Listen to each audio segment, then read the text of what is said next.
Have you ever been asked a question that felt like a trap, but you couldn't explain why? The words were polite, the tone was calm, but your gut screamed, something's wrong. That wasn't paranoia, that was your instinct fighting back. Because not all lies are spoken out loud. Some are hidden inside questions disguised as curiosity, but designed to control. And once you learn to recognize these questions, you won't just protect yourself, you'll see the entire game manipulators play, and you'll never fall for it again. Manipulation doesn't always arrive with a raised voice or a blatant lie. Sometimes it comes dressed in politeness, in smiles, in carefully crafted words that sound like concern but are really just traps.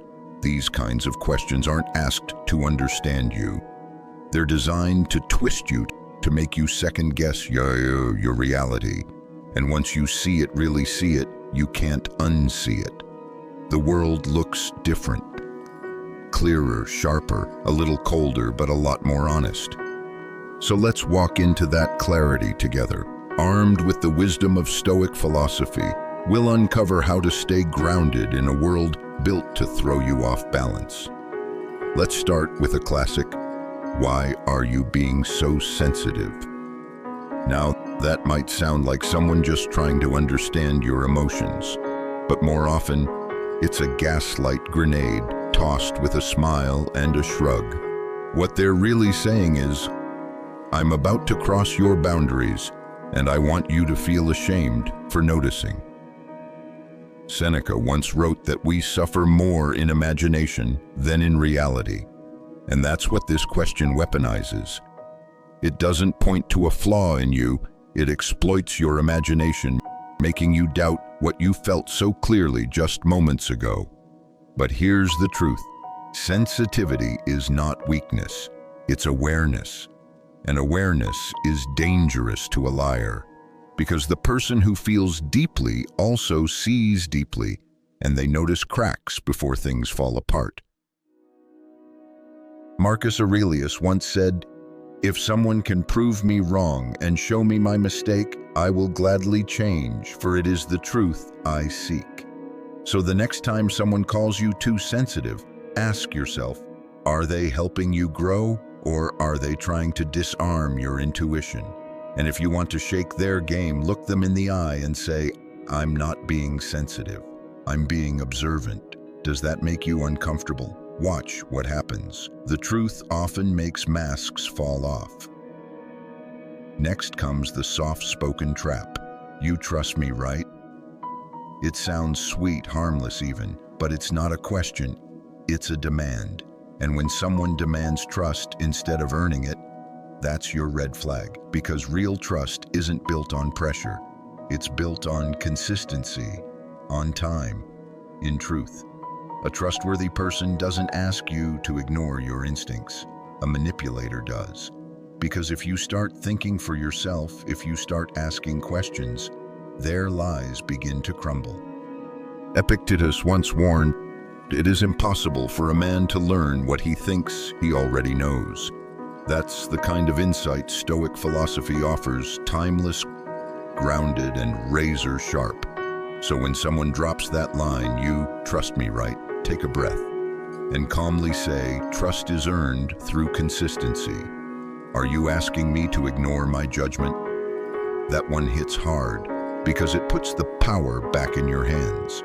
Now, let's talk about the flip. The moment they turn defense into offense with a question like, are you accusing me of something? It's designed to knock you off balance. Suddenly, you're the bad guy. You're not thinking critically anymore. You're defending your tone, your curiosity, your very right to feel uneasy. And that's the point. They want you scrambling so you don't notice what's really going on. But here's what the Stoics knew. Silence isn't weakness, it's strategy. So instead of defending yourself, hold your ground. Make eye contact. Wait. Let the silence stretch for 2 or 3 seconds. Then calmly ask, should I be? Most manipulators expect panic, not poise, not power. Then there's the velvet dagger. would I ever lie to you? It's not a question, it's a performance. A little show designed to make you feel guilty for even suspecting them. They'll wrap it in charm, in innocence, maybe even a tear or two.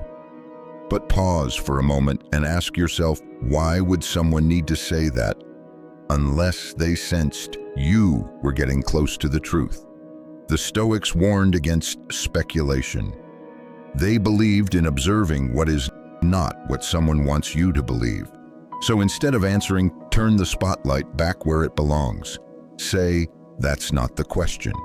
The question is, would I know if you did? Boom. The fog clears. And manipulators hate that kind of light. Finally, there's the closing move, the emotional exhaustion card. Can't we just move on from this? This isn't reconciliation, it's a plea to escape accountability. It's the final play in the manipulator's deck, wear you down until you give up. Not because you have peace, but because you're tired of the tension. But Stoic philosophy teaches us something powerful. Truth doesn't expire. It doesn't need to be rushed. Marcus Aurelius put it simply, if it is not right, do not do it. If it is not true, do not say it. So when someone begs you to move on, answer with steady conviction, I'll move on when I understand what happened, not before. That kind of quiet resolve, it terrifies liars, because it means they can't manipulate you, not anymore. Now here's your final truth bomb. Liars don't just mess with your mind, they mess with your feelings. They twist your perception until you question your sanity. They make you feel guilty for noticing, ashamed for thinking, and too much for simply wanting honesty. But you are not broken for having boundaries. You are not cruel for asking questions. You are not paranoid for wanting clarity. You are simply awake. And awake people, they're dangerous because they can't be controlled. They can't be played. They see the game and they choose not to play. The Stoics didn't crave comfort. They craved clarity.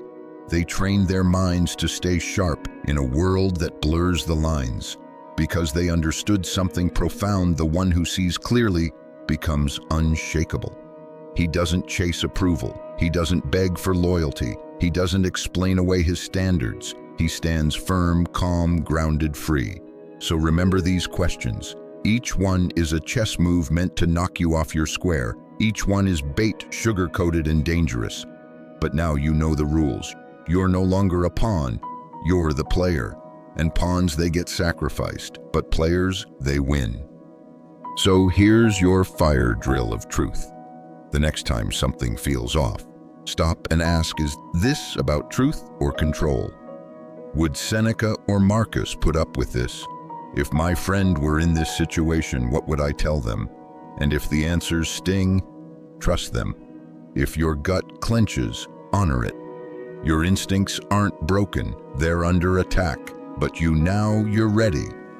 Not by reacting with rage, but by responding with clarity, with calm, with strength, and that's what makes you truly dangerous.